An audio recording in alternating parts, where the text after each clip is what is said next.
On this episode of Let's Get Frank, meet Mark Frank Pendergast. He's 48 years old and lives in London. Originally from Liverpool, he's lived in Dubai, Saudi Arabia, and Bahrain. He's a teacher, producer, commentator, business owner. You can pretty much take your pick. He once went on a date with a woman who was hoping to meet a nice man to help her kick a cocaine habit. Another had written a book and spent the entire date telling him about it. And another who was looking for a man to convert to Islam before taking him seriously. Another was a Finnish woman who spent the entire day talking about saunas. We could go on and on. His list of dysfunctional dates is a long one. His hobbies include football, history, running, radio, and air crash investigations research. He's pretty well-rounded, and even though Frank is his middle name, just maybe he is the Frank that Bibi has been looking for. This is Let's Get Frank. Miss Annabelle Knight. I've missed you, our resident sex relationship dating coach, who's also a best-selling author and TV presenter with a range of sex toys. How have you been? I'm almost scared to ask that question. I'm a bit better. I mean, a chest infection I have found out in the last week is actually quite difficult to shift, but I've got antibiotics now, so I'm feeling a bit more human. You are sounding you're sounding S to the E to the X to the Y. That spells sexy. I know. Do you know what? I hate the hacking cough and all that comes with it, but I love the voice. Silver lining, silver lining, which is basically I know. How romantic is this? It's like a dating podcast with a disgusting layer to it. Well, that's my autobiography title sorted. Hey, I know we've got another. See, I know you're feeling better, and I don't want to bring you down because I know how crushed you are whenever it feels like I'm getting close to love. Because I know about I know your feelings towards me. You can't hide them. But I do have another date. But before you give me advice about today's Frank, I suddenly thought the other day I was having a shower and I was thinking about you. Do with that information. Obviously. What you will with that. And I've got a history of being love bombed.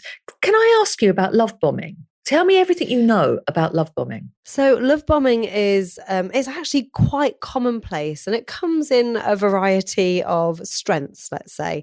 And it can be anything from kind of over texting someone, declaring very strong feelings very early on, all the way to incessant gift giving, declarations of admiration.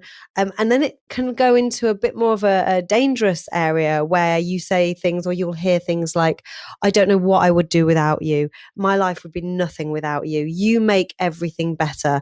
And it gives that partner, that other person, this crazy level of responsibility and almost debt to the person they're dating. And they do that. It's a manipulation tactic, and they do that to keep you sweet in the early days, and it gives them enough time to really embed themselves into your life, and you feel responsible for their emotions and their happiness. So it changes the way you make decisions about that person, and it's not a healthy place to be in.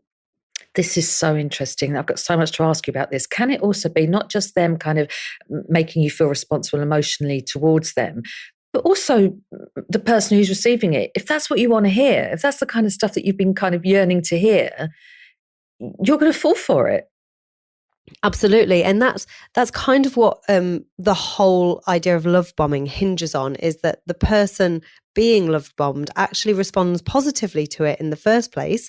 In those early instances, it feels great. It feels wonderful. And finally, I've got someone interested in me, and they're open and honest. And it's that kind of disingenuous sentiment that's masquerading as honesty. And it's a really difficult thing to work out whether you're being love bombed or whether the person's being genuine. The best advice I could possibly give is just be cautious. If something seems too good to be true, it probably is. If that is the case, I would recommend just retreating a tiny bit, just withdrawing your kind of level of communication and your availability, and seeing how that other person reacts. If they react poorly, you know that it was all kind of set up to make you feel a certain way. However, if they respond in a totally rational and calm and reasonable way, you know that their feelings are genuine and what they're saying is what they mean. Is the love bomber necessarily knowing that they're being manipulative, or could this be part of their makeup too? It's a little from column A and a little from column B. I think for the majority of people that love bomb, they do it from, I don't want to say a good place, but they do it from a place they think is necessary to get that person to stay with them. And that in itself isn't actually the healthiest way to secure or to maintain a relationship. And some people, we've met them. We've all met someone who is a little bit full on, a little bit enthusiastic. I'm thinking of Parker from Friends, Alec Baldwin's character, who was super enthusiastic about everything. Yes. I'm sure there are real people out there exactly the same as him, but they're probably, few and far between. For the most part, love bombing isn't healthy for the person doing the bombing, and it isn't healthy for the person receiving it. I've got 3 things to say. So I'm love bombed a lot. So first of all, I'll tell you about the most recent one, which was just extraordinary. So this man listened to me on something I used to do, on a radio show I used to have, and then found me on Twitter, and super funny, super bright, very attractive, and we got on really well. We had a mutual interest in something which we kind of bonded over, and then we rang each other, and it was one of those fall in love phone calls, and it was like a 6-hour through the night one. Honestly, it was extraordinary. And at the end of the call, I mean, I feel like such a mug even saying it. At the end of the call, he said, "I've waited my whole life to meet you. I've waited my whole life for you." And I loved to hear that. And to cut a tedious story short, about a month later, he dumped me by text. I mean, he sounds lovely. I mean, the thing I hear from that, or the information I kind of garner, is that he was in a vulnerable place himself. He wanted to find love, and he got on really well with you. And what we experience in those early stages, when you haven't kind of physically spent a lot of time with a person, and you can't, realistically feel lust, is an emotion called limerence. And it's kind of a little bit of both love and lust. So you get very enthusiastic about the person. You feel like you know them extraordinarily well. You want to spend all your time with them, and you honestly can't think of anyone or anything else other than that person. And what that does is kind of dilute the reality of the situation and makes you feel very, very, very enthusiastic, is probably the best term I can use. And it's not entirely an accurate representation of how you feel. Lots of people in the limerence stage tend to rush into things. They might move in really quickly. They might say the I love yous really early, or they might say things like, "I have waited my entire life to meet someone like you." I mean, what is it about me that the love bombers, how are they seeing it in me? Is it because I tweet all the time about being single? Do we want to pull at this thread? No, there isn't any one thing that a person does that can make someone love bomb them. I think that the positive reaction to love bombing encourages it. If you ever are in a situation going forward and you think, I know what love bombing is now, I wonder whether this is it. Again, I would say just remove yourself ever so slightly, take a step back, so you can see how the other person reacts, but also so you can get a bit of perspective on the situation for yourself as well. This is so interesting, because now I'm thinking about the whole situation with this bloke, and I do remember what you've said. I remember him being so full of declarations, and I was thinking, I like you, but I don't feel that yet, and actually had to tell him to calm down, to kind of cool off. And then, of course, that didn't work because, like I say, 4 weeks later, the text. So I'm about to have a date. Is there anything? I know, I'm so excited. I don't think you are. Can you tell on a date if you're sitting opposite a love bomber? Is there anything you can tell? Like, would someone give that away straight away on a date? Do you know what? I don't think so. I think it takes a few dates or a few days even to really figure out the love bomber's behavior, because it is about time, really. It's about how quickly they become infatuated, or they become obsessed, or they become in love with you. And really, realistically, on a first date, that's unlikely to happen. They may give some clues if they can't say anything, kind of negative or realistic about your dating situation or about you, or they can't hear it. Quite often, a love bomber won't be able to hear the other person say anything that's self-deprecating. So you might say, Oh, I tend to rush into things. They will refuse to hear that because that's a negative about you. And instead they'll choose to hear a positive of, I actually fully commit really early on, and they'll see that as a green light. I'm so scared. I just think with dating across the board, why can't you, Annabelle Knight, you're a very intelligent woman. Why can't you just invent some kind of litmus test and I just get them to lick a bit of paper, and if they're right for me, it's green for go. Let me ask you about this date specifically. Well, first of all, and this is going to shock you, he's not called Frank. What the beep? What the beep? I believe it's his middle name, and I'm going with it. Oh, that's okay. Yeah, I know, but am I going against fate's wishes? Oh, are you going against fate's wishes? I think fate was a suggestion. I don't think it was hard and fast rules. I think it was a mere suggestion at the most, really. Okay, so I'm still going to do the date. It's from Liverpool. He lives in London and he's lived in Dubai and Bahrain. Now, of course, I'm thinking, right, he's going to fall in love with me. I'm going to fall in love with him, and then he's going to leave. Do people grow out? That's a terrible thing to say. Do people stop wanting to travel, and does that wanderlust fade? I cannot speak for Not Frank. His past record kind of suggests to me that he likes to travel, and I would be tempted to see that as a positive. That's exciting. It shows a desire to see the world, to experience new things. I think they're all really positive traits in a person. And if you are worried about the idea that he may not be ready to settle down, I would perhaps bring that up in the date. One of my best dating tips is be open and honest early on in the dating process, so you can figure out whether the person sat opposite you wants the same things as you. See, I can tell from your tone of voice, and it's a beautiful voice. I can tell I have a chest infection. That A, you have a chest infection, and B, you're thinking, what the hell is she asking questions like that about? And I'll tell you why. There's no problem with Not Frank. He is right up my Strasse. So he's 48, right kind of age, London, localish, works in radio, so we've got stuff in common. So, of course, I can feel the self-sabotage bubbling up. Your problem is that you like to have a problem. You just said the problem with Not Frank is there is no problem. So let's try and see this as a positive. So far, so good. There are no glaringly obvious personality traits. There's no real obstacles in your way. See this as the positive that it is and take that into your date. I've got a little bit of a tickle in my throat. Is it okay to suck on a Strepsil during a first date? Yeah, just make sure it's not a fisherman's friend. Boom! That's where she gets the big money. That wasn't a joke. They make me gag.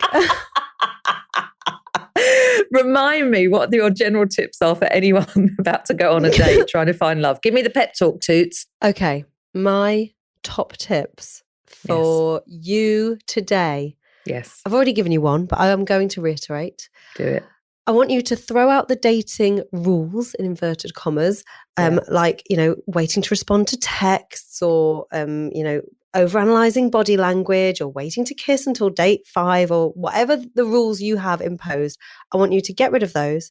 And I want you to just take every moment in that date as it comes. We're going to call this mindful dating. So no overanalyzing anything, no tripping over, because I know you beat yourself up about things you say. Can we please remember the time you told the Frank about the size of your vagina?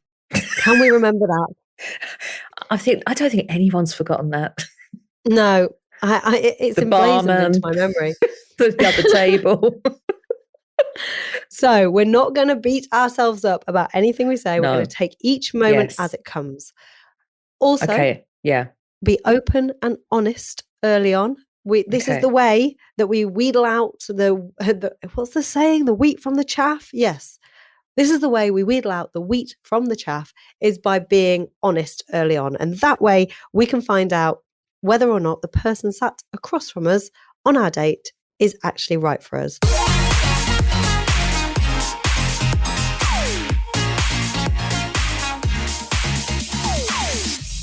Mark? Yeah. You've already let us down. Shall I tell you why? Go on. Because you're not called Frank. I am from a long line of Franks, actually. But I'm just the missing step of Franks. My granddad was Frank. My father's middle name is Frank. And I've got a nephew who has Francis in his name as well. So you can, you're a bit fussy, to be fair, asking for somebody called Frank, aren't you? So is your middle name Frank, or you've got no Frank at all? My middle name is Frank. Good. Well done. Well done. Can I call you Mark Frank? You can if you want, yeah. So why have you agreed to do this? I just thought it'd be fun. I heard the trailer, and it's a bit like when you go and watch sort of Star Wars' trailer, and you go to the cinema, you're sort of imagining, I could be in this. I could be like that Han Solo of this podcast. So fingers crossed, I'm Frank Solo of this podcast. So having heard the trailer, I was intrigued. Frank Solo's not encouraging, really, though, is it? not really. No, not for a dating podcast. No. So when you listen to the podcast, how did I come across? What did you think? Desperate, I would say, is probably. But I mean, the Princess Diana thing. You split up with your fella just after Princess Diana died.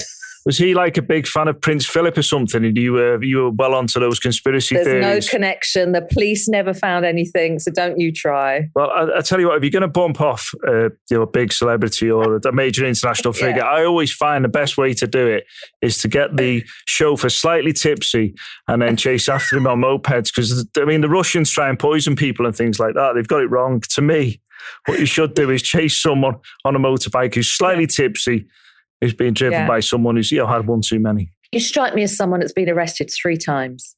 Never been arrested in my life. Oh, that's not true. That is 100% true. No, never. Just because I'm from Liverpool, obviously you've gone for the stereotype, but I have never been arrested. I've never been spoken to by the police in my life, apart from, maybe asking them the time, that type of thing. It's less about you being from Liverpool and more about you giving me detailed instructions on how to kill someone high profile. That was more where I was gauging it from, but I apologise. That's okay. You don't look like someone who's been arrested. They're obviously, they're very good instructions because I've never spoken to the police. Yeah, you did very, very well. Are you in London? Yes, I am, yes. Just on the edge of London, the very edge of the world. Oh, what do you mean? Wales? No, by Heathrow. Hayes. I miss London very, very, very, very much. Obviously never used to live in Hayes then. How long have you been in London? Since 2016. And do you love it or hate it? A bit of both, to be honest with you. I mean, it can be exciting, but it's, painful at the same time. It's London, I mean, as someone who lived in Liverpool for obviously the first part of my life, you thought Liverpool was the centre of the universe. You thought there was people in Liverpool now genuinely believe that Liverpool is the best city in the world. And I'm probably risking my life by saying I'm not quite sure it is. So I've been to New York and Dubai and various other places, and they do slightly edge Liverpool, but London is different. But it's all right. Expensive. So you're in a studio. Yes. Working. Yes. Well, I wouldn't call this work. This is leisure. Okay. Well, but you were there today. Yes, you were there today. Yes. So we have that in common. We have in common that we both love radio. I'm assuming you love it. Oh yeah. There's nothing better. What's the attraction? Good question. That I think. Well, you can't see from me, but you get to press lots of buttons, which I like.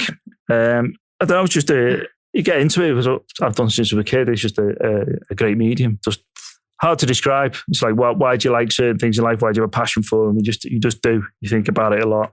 It's not a waking thought, but it's not far off. And then the last thought before you go to bed. You love something. So this radio for that is me. It's just a fantastic medium, intimate, all the cliches that I'm sure you'll hear from various people who work in radio and the Radio Academy when they put out a press release, that type of thing. It's true though, isn't it? I love it. I went to, I had a meeting the other day in a building that's got loads of radio stations in. I'm trying not to say anything. And oh my God, I was genuinely excited walking around. And I'm latish to radio, I guess. I always contributed but never really presented on my own. And it's just that buzz. I love it so much. And I miss being in a studio and I miss having guests come in a studio. Well, I'm sat now, you would love it. Okay, I've got the playout system to my left here. It's a point. And I've got a desk here to my right where I can turn the mics on and off, and I've got an actual, as you can hear, I know, mic in front. Are you jealous of that? Do you like my muff? I do. I like your muff very much. Well done. Well done. So if we fall in love, and it's probably going to happen, then obviously, are you just going to travel? Are you just going to go off? Are you going to leave me? Well, hoes of fair distance, to begin with. So, you've got that here at Little Tulloch. And Brighton's slightly nearer, which is a shame you don't live there. But, who knows? It's a 10-minute shame I don't live there. Who knows? Maybe. Just depends what happens in life, whether, Prince Philip's not here to chase me after what I've said about the conspiracy thing, but, there's MI6, MI5, there's other, Prince Harry. I definitely won't go to Los Angeles if I do go, though, because obviously he's there. I'll stay, even though he said he was living in Canada. I'll stay away for now. But yeah, who knows? Maybe abroad again. Maybe I'll be forced to after what I've just said. I don't know. Is the good answer to that.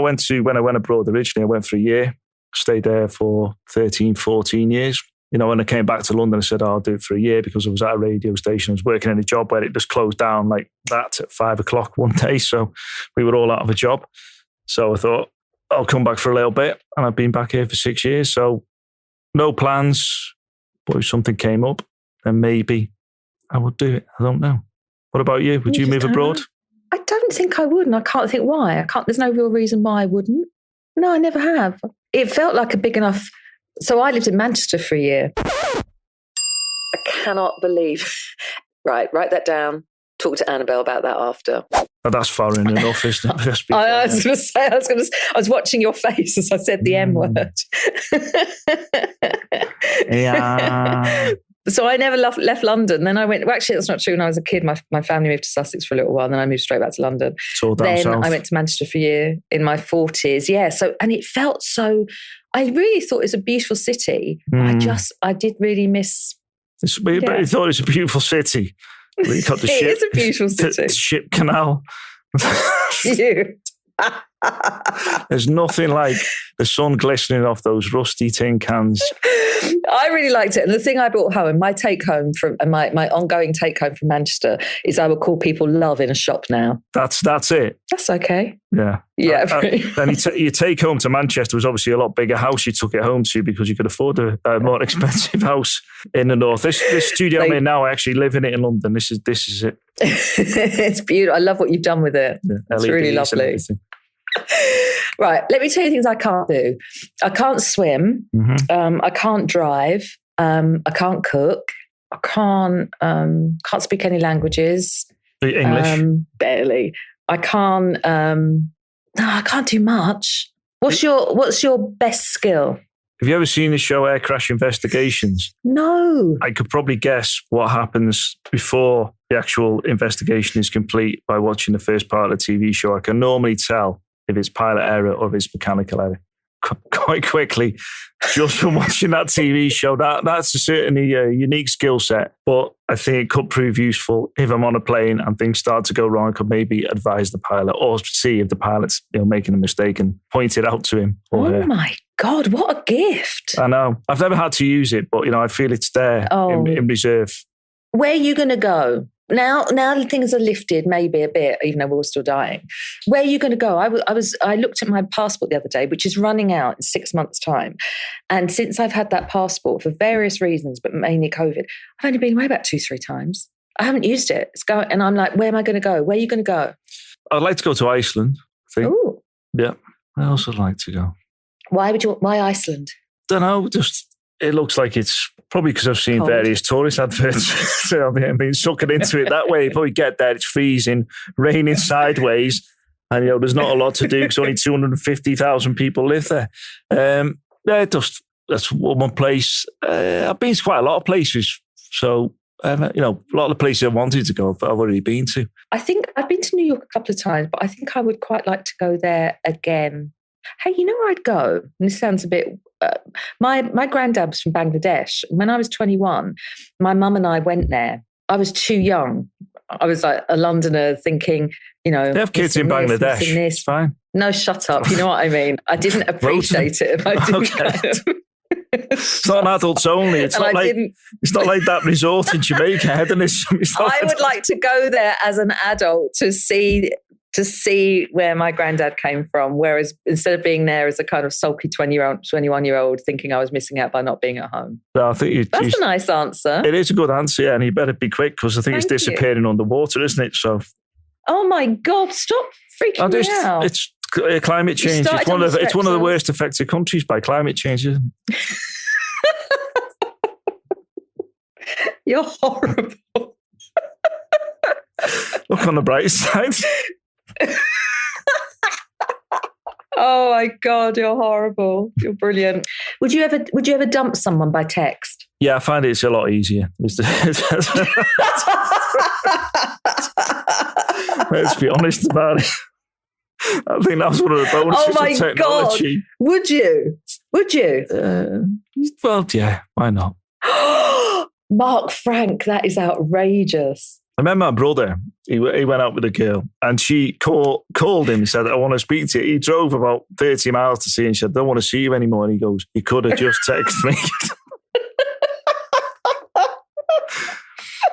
There's nothing like the extra pain of a 60-mile round trip on top of being dumped, Being dumped by text isn't that bad.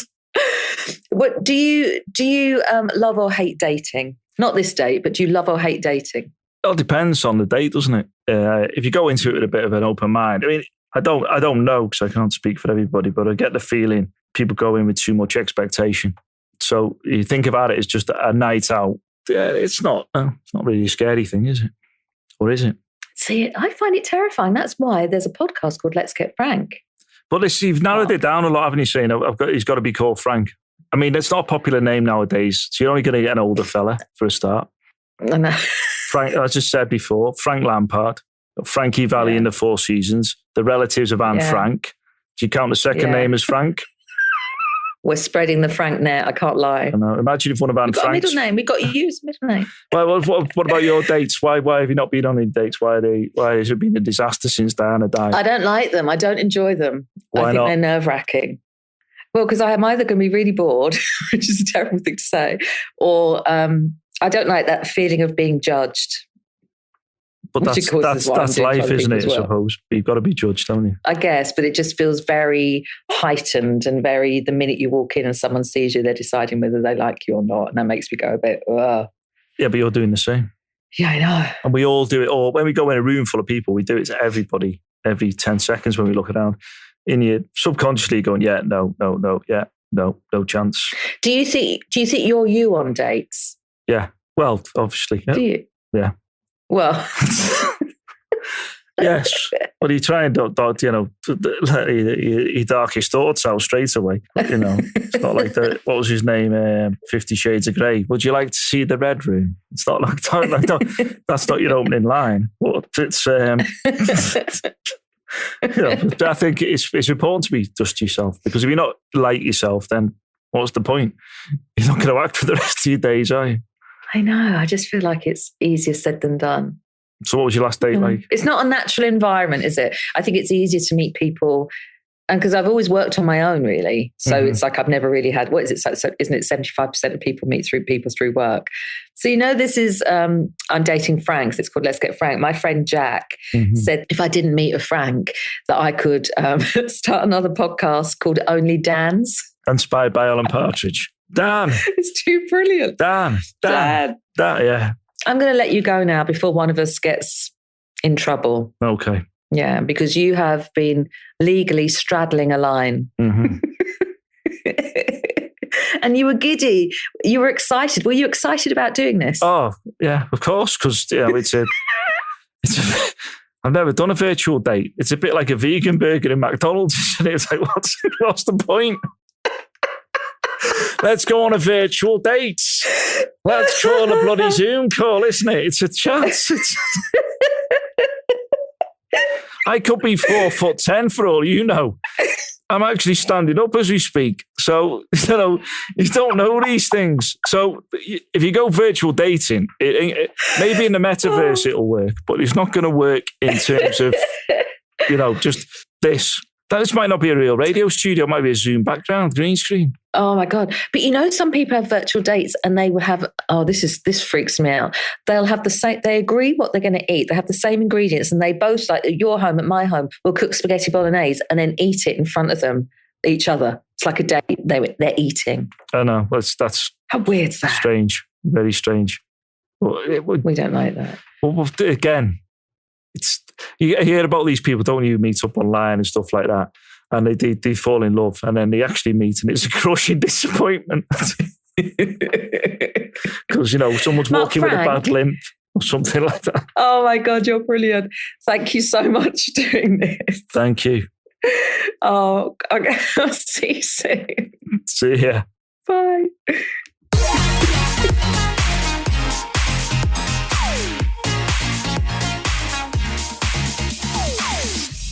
Oh my God, Annabelle. So how was that? How did I do? You did so well. I was watching from the wings and I was smiling from ear to ear because both of you were smiling too. It was brilliant. There was laughter. It was candid. There was so much honesty. It was really sweet and it was brilliant to watch. I felt really nervous. Do you know, I could tell a little bit to start with, but I thought you might, once you saw him, I thought you might think, okay, he's good looking. He seems to have all his ducks in a row career-wise. He's, funny. He's making me laugh. Oh my God, how am I going to self-sabotage? But you managed to push those voices away. You managed to override it. And you did a really successful date. See, that's so weird because I've come away from it thinking I didn't. That's your little voice of negativity in there. I told you before, let's not cross-examine what we said or overanalyze. Let's just take it for what it was, which was a good date. Not Frank seemed to have a good time. And so did you. Even if nothing else happens, you had a great time. The two classic moments, right? Telling someone from Liverpool how much I love Manchester. Okay, I know. I saw that. I liked that though, because there were two kind of social dating faux pas and you got over them and he laughed about it and so did you. And I thought, that's, tiny little differences now, they could bring you together later on. But I really thought he was brilliant. I really, really loved chatting with him, and he did make me feel very nervous actually, but I kind of think that's quite a good thing as well actually, because it's like, yeah, I mean, I would rebrand nervous as positive anticipation instead and maybe give it a positive spin. We're going to just take a little journey into the negative side here. You did, Annabelle, at one point, I'm sorry, but I've got to say it, you did at one point, and it was a really long list, a list of your can'ts. I can't do this, I can't do that. And I wrote in capital letters, can't do, 3 exclamation marks, followed by a question mark. And then the words, come on, Bibi. Yeah. I mean, I suppose it's best to manage expectations early on, but we should have peppered that with some kind of positivity. But I can tap dance, which I can't. Can you? No. Another lie. Another lie, it's just lies. That's hilarious. Yeah, okay, that makes sense. And what else kind of slapped you around the beautiful face? Oh, all the laughter. It was such a fun date. I mean, I know I wasn't on it, but I was kind of adjacent to it. It was such a fun date to witness. And I've actually written lots of laughter 3 times because you were laughing so much, and laughing releases endorphins and serotonin and oxytocin. So all of those feel-good chemicals which make you feel fantastic and confident. So as the laughter increased, I could see you literally becoming more confident and more comfortable in the date. He was so self-assured and so kind of just, no, don't be nervous. Don't, it's just this, it's just that. Is that real when people do that? I know. And I've said to you before, don't put too much emphasis on this being a date in inverted commas. Just see it for what it is, which is 2 people getting to know each other. And if you have a good time, you have a good time. And not Frank literally said that to you on a date. He said this, I try not to put too much pressure on myself or on the other person and manage expectations. And it's all about that. It's all about just having fun in the moment. And like I said before, mindful dating. What do you think then? And I know you don't like this, and I know it's crass, and I know you and I were both better than this, but what's my overall grade? What's my percentage chance of Mark Frank's seeing me again? I think it's pretty high. I mean, I don't want to jinx it, but I'd say we're on for an 80%er. Oh, stop it. I think it'd be a shame if you didn't meet up. Would you? Would it break your heart if I fell in love with someone? It would make my heart if you fell in love with someone. Would you? Would you come to my wedding? I mean, only if you want someone to stand up at the point where they say, does anyone know of any reason why these two should not get married? Then I would come. I always wanted to do a cabaret act for a wedding, and just my songs would all be like, DIVORCE or just can't even think of any other breakup songs. But you know what I mean. You get the gist. So you want to go and ruin someone's wedding, is what you're telling me? Well, I mean, that's a very harsh way of describing what I've just said, but yes. Yes, that is what I want. Yes, I do. Oh, Annabelle Knight, thank you so much for your wisdom, your beauty, your sexy voice, for all of it. Well, that was my date with Mark Frank, not Frank, superhero Frank. Thank you so much to our brilliant dating coach, the fabulous Annabelle Knight, the sexy Annabelle Knight. A huge thank you to today's wonderful Mark Frank, and thank you for listening. Please rate, subscribe, follow, and leave us a review to help other people find us. Keep listening and join me next time in my very grown-up quest to find my Frank. See you then. Yeah, I think I would go on another date with Bibi. I think maybe a nice bottle of red wine. I think something special could happen. So yeah, I would.